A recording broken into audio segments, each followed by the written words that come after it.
Welcome to সমনা blog. বন্ধুরা, আজকের আমি পলতা পাতার বড়া দেখাবো। প্রথমে পলতা পাতাগুলো ধুয়ে নিয়েছি, তারপর বেটে নিয়েছি, কুচি কুচি করে নিয়েছি। এবারে ডালটা আমি বেটে নেব মিক্সচারে। ডালটা ভিজিয়ে রেখেছিলাম।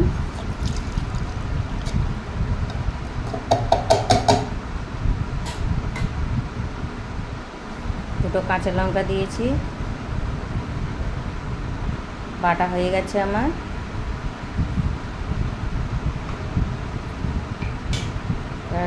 কুচানো পলতা পাতাগুলো দিলাম।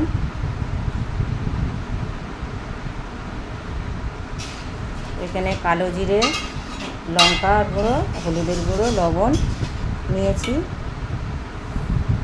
ওগুলো মশলাগুলো সব একসাথে দিলাম, দিয়ে এবার আমি মেখে নেব।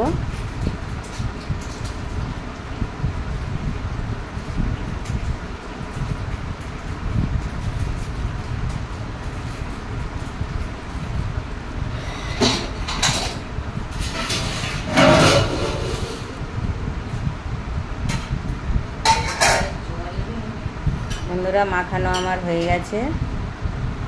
আমি কড়াই তেল দিলাম।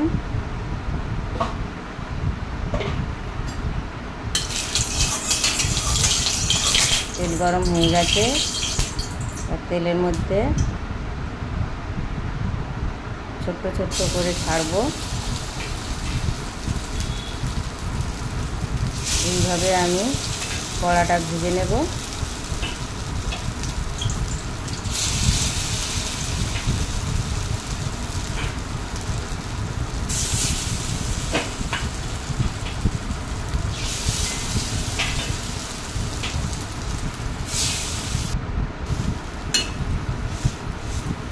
বড়া ভাজা আমার হয়ে গেছে। বড়াগুলো ভালো করে কড়া করে ভেজে নিয়েছি। এবার আমি বড়াগুলো তুলে নিয়েছি। বন্ধুরা, আমার এই ভিডিওটা যদি আপনাদের ভালো লেগে থাকে তাহলে লাইক, শেয়ার, সাবস্ক্রাইব করে দেবেন।